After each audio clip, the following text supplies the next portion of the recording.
What's good, YouTube? It's your boy Crypto Daddy bringing you some crypto news from a crypto maniac's point of view. Today is September 28th, 2024. Oh, that's a cool jam in the background. Hold on. I want you to sing to these man.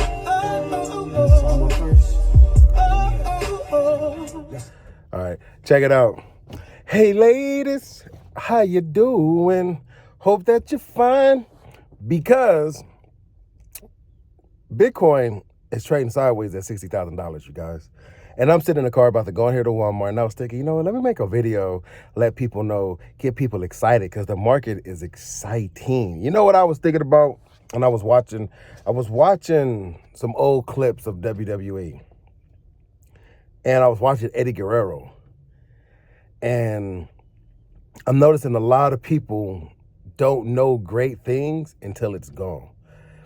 And I'm going to bring this in with crypto. I'm going to bring it back. I want you guys to get excited. When I was watching wrestling I'm born in 83. So I was watching wrestling since I was fucking my daddy's nutsack, I guess, because my daddy watched wrestling. And when I was watching wrestling, for what I can remember, I was watching Hulk Hogan, Macho Man, Junkyard Dog, Coco Beware, Demolition, the Hart Foundation, the British Bulldogs, Rick Rude. A lot of the guys' personalities was huge, right? And the thing that wrestling wasn't as big worldwide until the Rocks and the Stone Colds. And now it's like, it's on regular TV. It's on UPN. They just signed a big deal with Netflix. I say that because, here we go. I say that because wrestling has been around for a very, very, very, very long time, but it just got popular. So now that it's really, really popular, it's really, really big, it's like a multi-billion-dollar industry, like literally like multi-billions, where there's totally different. You got TNA, AEW, you got so many wrestling organizations. You got Lucha Libre. You got a lot of wrestling organizations that is pretty big. And you got wrestling in Mexico, Japan, Africa. Wrestling is huge. Like, wrestling is big. Like, it's not as mainstream as basketball and football, but it takes a big stage. And I'm looking at an article that there's a movie called Dirty Mining, which they're talking about the dark side of Bitcoin mining. And these are things that you got to ask yourself, who's making these movies? Who's publishing these stories? People know that Bitcoin is the future, but the thing is, they got in late. So they don't want to buy Bitcoin at $65,000. They don't want Bitcoin to hit $200,000 before they get into the place. They want to make sure that they can get in on ground level as well. These are rich people. Like, rich people don't believe in buying things. They're like, oh, well, that was a comfortable price. No, they want to buy things at a lower price, just like everybody else. Like, rich people looking for deals too.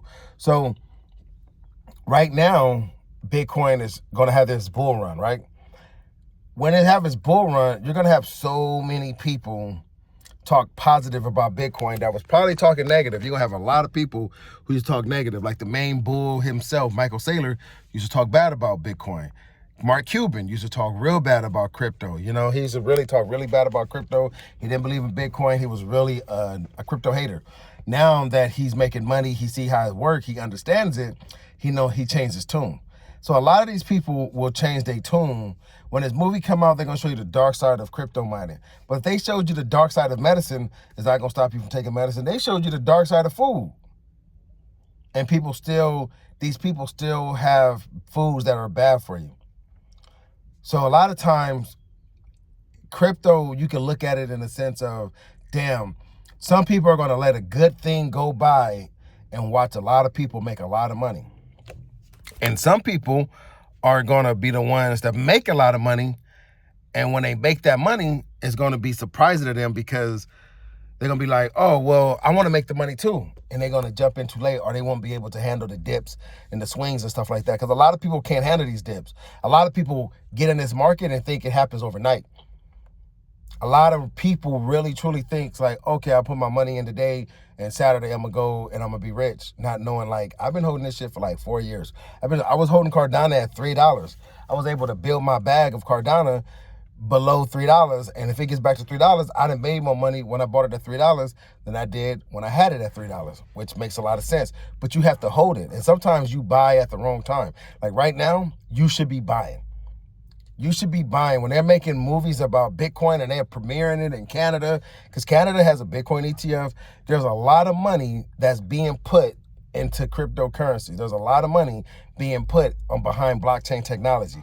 The same amount of money that's being put in for AI is the same amount of money is going to be put in for blockchain. Once again, you guys, A, B, C, D. You cannot have blockchain without AI, just like you can't have AI without blockchain. They're going to be able to know what's real and what's fake because they're going to put it on the blockchain. They just put an actual piece of paper on the Ethereum blockchain that's worth $20 million, which means they put an actual deed or whatever, a contract on the Ethereum blockchain for $20 million. You can look that article up. I haven't been doing no editing, but you can look it up. You can Google $20 million paper on Ethereum, and you'll find it, and you'll read the story, and you'll see what they're doing. They're doing real world stuff and put it on a blockchain, which means you don't no longer need that physical copy because you have it on the blockchain. And you just basically turn it into an NFT, and that's your authentication.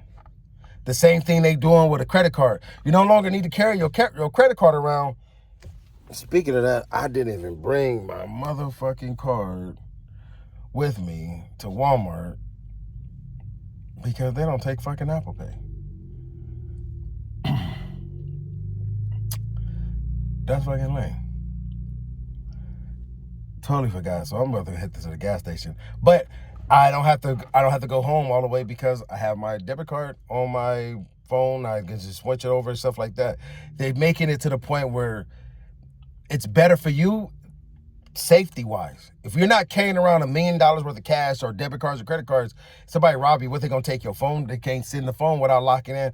Even if they restart everything, all you gotta do is just go ahead, take the phone. The crypto ain't on the phone, the crypto's on the blockchain. They take your phone, then they take it and everything else. They rob you, whatever. Like, it's all on the blockchain. They can't get it off the blockchain. They can't rob the blockchain. So since they can't rob the blockchain, you safe, you good, you straight. So, but they don't know, so they're gonna talk bad about it. And if they don't know what's their agenda behind the person that's paying them to talk bad about it, they got to get somebody backing them. I have nobody backing me but the actual fact that I use cryptocurrency. Like, once you start using cryptocurrency, if you use it to make money, if you actually use it in your day-to-day life, like if you use it as a high-yield savings account, put a thumbs up if you sold some crypto just to pay some bills. That's like a savings account. A lot of people are like, is it real? Yes, I held on to it at $4, sold it at $8, and I use it to pay my car note. I use it to pay my rent. I use it to take vacations. I used it to do something. You actually used your investments to do something, and it was a simple as easy as 1, 2, 3. You didn't have to tell nobody. It wasn't like you had to call up a business. It wasn't like you had to let somebody know. Nah, just boom, bam, no waiting, no 3 days, no... You sell a stock today, you got to wait till Monday for the market to open. You sell your crypto today, you don't have to wait. That's the part that people don't understand, is the instantaneously of the cryptocurrency. It's instant. When you own fucking crypto.com, you sell your crypto, your money is right there. Only part that's hard is actually trying to get it off to the bank, and that takes like 3 or 4 days. But if you got a crypto.com card, if you got a Coinbase card, which I recommend to have some Coinbase card, because Coinbase card, you can easily just, like a debit card, you can store it on your phone, you can do everything. Coinbase card is one of the best cards, best way to use your crypto if you're going to use your crypto. You don't got to worry about selling it. You can just select the asset you want to buy, select the asset you want to use, and you can just use it just like that. Cryptocurrency is better than using a bank. With my paycheck, I have a portion of my paycheck that goes into my Coinbase.com. It goes into my Coinbase account. And I can either buy cryptos, I could convert it, but you can literally change it to whatever cryptos you want. If you want to put $100 a week from your paycheck into Bitcoin, you can do it just like that. That's how I was able to get 1 Bitcoin. Every paycheck, I just had to convert it into my account, which I did that. So you guys got to understand that it's really for real. This is not nothing where people are, oh, this is just bullshit. It's a Ponzi scheme. It's not a Ponzi scheme, you guys. This shit got real use. Now, are all of them going to be around 15 years from now? I highly doubt that, bro. But who the fuck is like when I bought Vizio wasn't a big brand TV. Now it's big. Vizio's up there with like fucking Samsung and shit. When I bought Vizio was like a bullshit ass TV. So, you know what I'm saying? Like, it's a lot of TV brands. Like, Sony don't make motherfucking radios for your car no more. Now they like, man, fuck that shit. We'll just make fucking PlayStations and TVs. They used to make radios for cars. They used to make CD players. You think Apple give a fuck if they stop making computers? Hell no. They're going to keep making their phones, though. They're going to keep making their headphones. They're going to keep making their watches. They're going to keep doing other things because they don't do that no more. So you may hear Cardano may be a blockchain that people may be like, oh, that's a bullshit. That's blockchain. It ain't going to go nowhere. It ain't going to do nothing. And 5 years from now, 38 cents, you're going to be like, fuck, I wish I would have bought fucking Cardano at 38 cents. That's just like $13, $15, $20. That's just like $100, like stagnant, like it's staying at $100. Yes, it's a lot of people that look at the Apple stock when it was a penny 30 years ago. Somebody was like, man, 30 years ago, if that person's still here 30 years from 1982, they probably like, fuck, I wish I would have bought that shit. I wasn't around.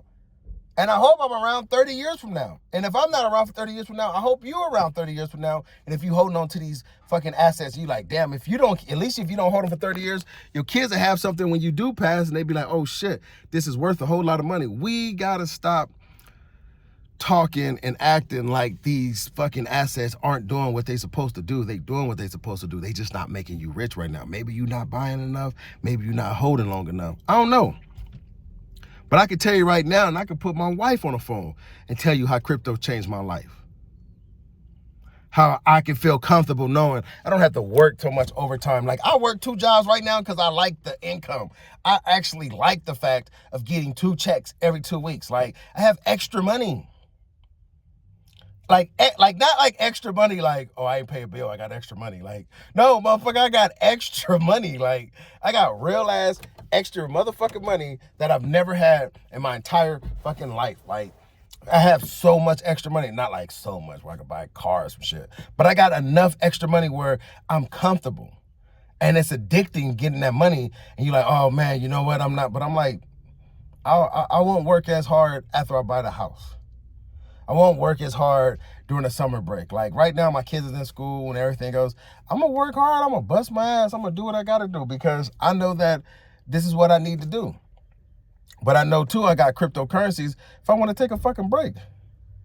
And when you take a fucking break from that fucking life of working so hard and you know you got crypto in the back pocket, you like, man, I got like 8K right now. Like, do I really gotta do doubles? Not really. But when you do them, because you ain't got to do them, you feel fucking great. So, I was a little rant for me because I feel like nobody is telling you what's going on. Crypto Daddy out. I'm gone. Peace.